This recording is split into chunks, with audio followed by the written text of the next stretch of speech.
we're building still. It's funny, if you asked me that like a week ago, I'd probably have a different answer than today. But I think that the process we talked about it amongst the staff the other day, that we knew there's going to be a learning curve in it with what we're trying to do and what we're trying to implement here. With our ultimate goal being a championship. The season so far has had its ups and downs, obviously.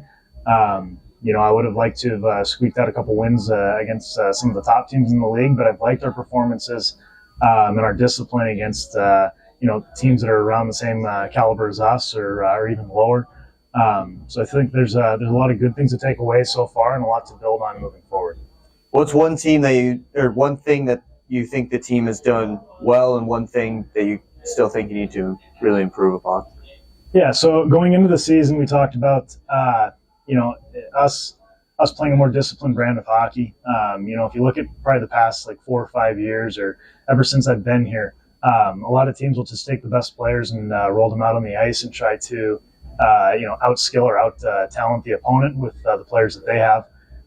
We talked about here playing a more disciplined brand of hockey. So, taking care of our own zone first, working out from there. I'm really happy with our D zone coverage so far and our discipline in the D zone.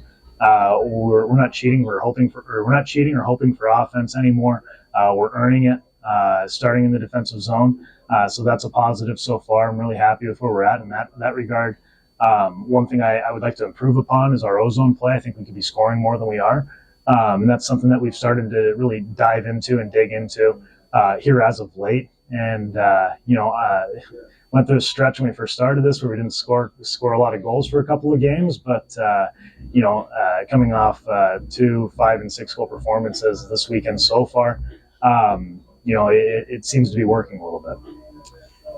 Special teams have been up and down at times this year. The penalty kill is last in the league. How is that area coming to get better as the season moves along? It's funny. I think that if you think about special teams and the power play at least, I'll start with that. So you think about the top teams in the league that have the highest end talent and the highest skilled players, right? And you think that their power plays would inherently be the best. I think that we've started to dive into this a little more, special teams power play as of late. And it's been clicking. Obviously the addition of Jonesy has been huge to that. We have a one-time threat now on the right side of the ice. It's opened things up for other areas as well. We've been clicking as of late, and it's shown. I think we're like 5th in the league, right? I think is what you said last night. I think there's still room for improvement on that. Just like our ozone play, we can still build and look to improve that area of our game. Penalty kill. If you asked me what our roster build-up was at the beginning of the year, I'd say we had 9 or 10 penalty killers on up front as forwards, and that kind of just goes hand in hand with looking for detail-oriented players that are going to work hard, have good stick detail, and good positional play. I think with that, obviously, our penalty kill is not where we'd like it to be ranking-wise, but we've gotten down the structure of what exactly we're trying to run, how to get in shot lanes, where to be, and now we've started to activate some triggers into that too. Some of the other teams in the league, not to speak on them, but we've taken some things away from them. They're pretty aggressive on the kill. We've been pretty passive on the kill thus far, so now we're trying to we got a good foundation in place right now, so we're going to build upon that to make our unit more aggressive. And I'd look for our maybe not our full season PK rank to go up, but as of late, I would say our PK percentage has gone up significantly based off over our last 10 games or so. You mentioned Mitch Jones is now that one-timer threat on the power play, but overall, bringing in a guy with that kind of resume that he has, what has that done to help your back end? Yeah, he's been obviously a huge addition.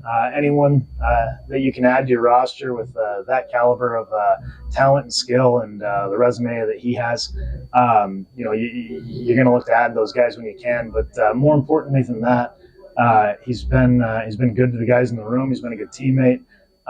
He's a local guy, so he's I've known him for a few years now, so it's great that it's been able to work out so far, and we look to keep having him. We're excited to have him. We think he'll be a huge addition down the stretch here, and moving into the playoffs too. Sitting fourth in the division right now, where do you see this team come April and the end of the regular season? Yeah, our goal was for home ice in the first round of the playoffs, right? So, some would say that it's a two-team race up top, but we got to worry about ourselves in here and worry about the games that we have to play coming up, and just take care of business on our end. Our goal is still, one of the top two spots in the division. I think we have a couple games at hand over Mississippi. So as long as we take care of business, we're sitting at third. We can still look to climb and look to excel.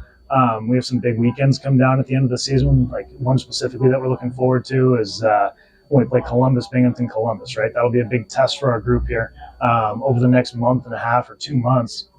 Excuse me. We just need to, keep making sure that we're, executing the details of our game and our structure, and keep, bettering ourselves so that we're the best team that we can be at the end of the year. And we're confident that type of mentality and that type of,